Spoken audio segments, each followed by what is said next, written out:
හරි.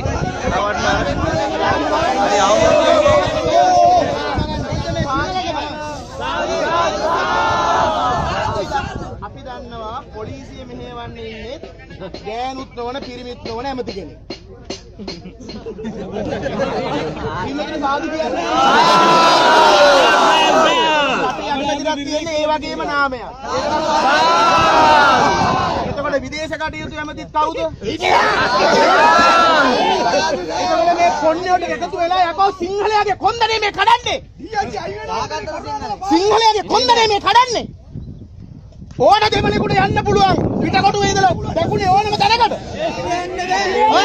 ඕන කට්ටියකට දෙන්නේ කරක් ගහන්න පුළුවන් සිංහලයා මොකද කරන්නේ අමුදුලා කතා කරයි මේක පුදුම කරුමයන්නේ මහත්තයා අහගෙන ඉන්න දැන් අපි කවදාකවත් තම්බි වෙනවා දෙමළු වෙනවා උන්ගේ නායක වෙනවා අපි ඇවිල්ලා කියනවාද අපිට අපි බය වෙයි මෙහෙ සෙනඟ කලබල වෙයි උසාවි නියෝ කරන් තියනවාද අපි මොකද්ද මේ ප්‍රශ්නේ තේරුම මේක විඳින්නද අපේ කොල්ලෝ 30000ක් ජීවිත දුන්නේ මේ සරල දේ තේරුම් ගන්න මහත්තයලා මෙතන ඇවිල්ලා මේ අපේ යට රකින්න ඕනේ නැහැ. ඕගොල්ලෝ ගිහින් ලේව බලා ගන්න.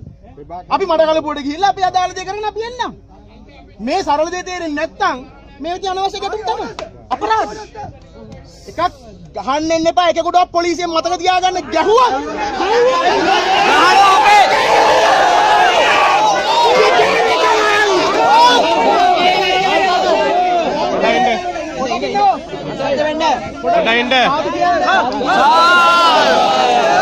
මතක තියාගන්න මේ මම සමහර වෙලාවට මාවත් අරංගුවට ගනි. අපි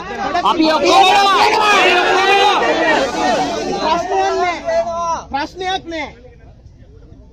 අද මඩ කලපුවට යන්න දුන්නේ නැත්තම් අපි යන්නේ නෑ. අපි අදාළ ක්‍රියාමාර්ග තෝරන රට වටේම පටන් ගනි.